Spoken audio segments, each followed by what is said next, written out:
जमाने भर से वाले जमाने भर से आया टूटे निराले जमाने भर से आया टूटे निराले जमाने भर से। ये हमारा शरीर है, ये मकान की तरह है।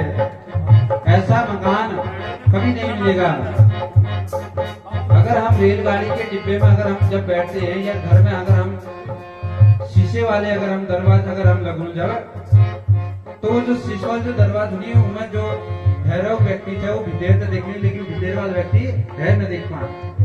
तो इस प्रकार जो आलिशान मकान भगवान ने बड़ा रखो इनमें भगवान ने खिड़की रूपी जो दो आंख दे रखी।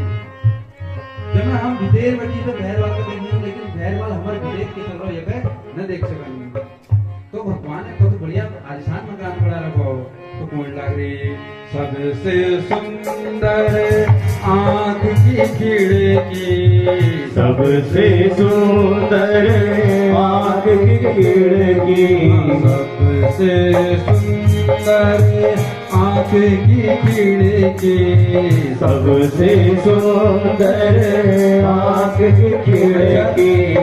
लगाने खिड़की बनू चीड़ की लकड़ी की अलग अलग लगाने खिड़की बनू और उन्हें शीश फिट कर दूँ। तो भगवान ने जो खिड़की बना रखी ये मैं शीश के फिट कर रखो। अरे जिसमें पुतली काली जमाने बरसे जिसमें पुतली काली जमाने भर से 10 दरवाजे वाली जमाने बरसे 10 दरवाजे वाली जमाने भर से आया टूटिया निराले जमाने भर से आया कुटिया निराली जमाने भर तो से। एक बार हमारे महाराज जी एक व्यक्ति एक भगता घर में गई वृंदावन महाराज जी एक भगता घर में गई तो जैसे कहीं महाराज और भगत आपस में बातचीत करने लगे थी तो उन्हें घर में टेलीफोन घंटी बजी। तो महाराज जी ने कहा भैया पहले टेलीफोन में बात कर ले कि कौन है कहीं कौन है रो। उन्होंने कहा अरे महाराज जी आप चिंता न करो हमें दुहर घर में दुहर कमरे में टेलीफोन या केबल जोड़ा हो। अगर हम यहाँ ना उठूंगे तो दुहर जो बगल में जो व्यक्ति बैठो वो फोन को उठा ले। तो इसी प्रकार भगवान ने हमारे जो शरीर में दो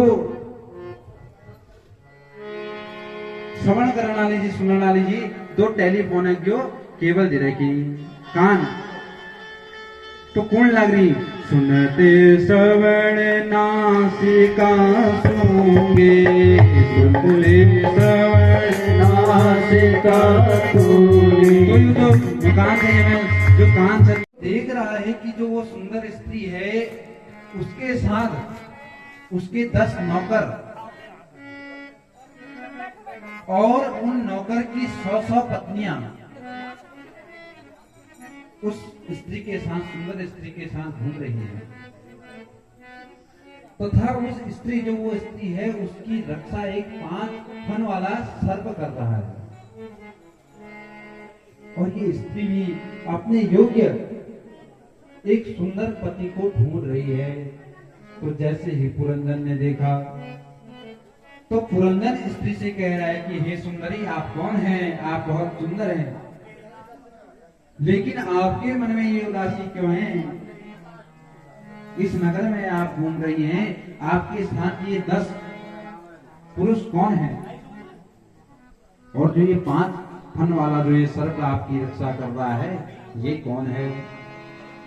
तो वो सुंदर स्त्री बोली कि हे धीर पुरुष हे बुद्धिमान पुरुष तुम्हारा और मेरा कर्ता कौन है यह तो मैं नहीं जानती। तुमको किसने बनाया तुम कहां से आए मुझे किसने बनाया मैं कहां से आई ये तो मैं नहीं जानती। और न मैं यह जानती हूं कि ये नगर किसका है इस नगर को किसने बनाया है। हाँ एक बात मैं जरूर यह जानती हूं कि जो मेरे पीछे जो ये 10 पुरुष हैं ये मेरे रक्षक हैं। जब भी आक्रमण होता है तो ये जो 10 पुरुष हैं ये मेरी रक्षा करते हैं और ये सर्प भी मेरा रक्षक है। जो 5 गुणों वाला आप सर्प देख रहे हैं ये भी मेरा रक्षक है। तो पुरंदर उस सुंदर स्त्री की ओर आकर्षित हो गया। तो सुंदरी बोली, हे पुरुष, यदि आपको भोगने की इच्छा है तो आप इसी नगर में रहिए, मैं आपकी सेवा करूंगी, क्योंकि मैं भी एक योग्य वर को ढूंढने की तलाश में हूँ और मुझे आपके अलावा कोई अन्य वर नहीं दिखाई देता। मुझे इस नगर में कोई भी रति सुख देने वाला कोई भी पुरुष नहीं है। जो भी मिलता है वो परलोक की चिंता करता है।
मैंने कहा वो लाया कि नहीं लाया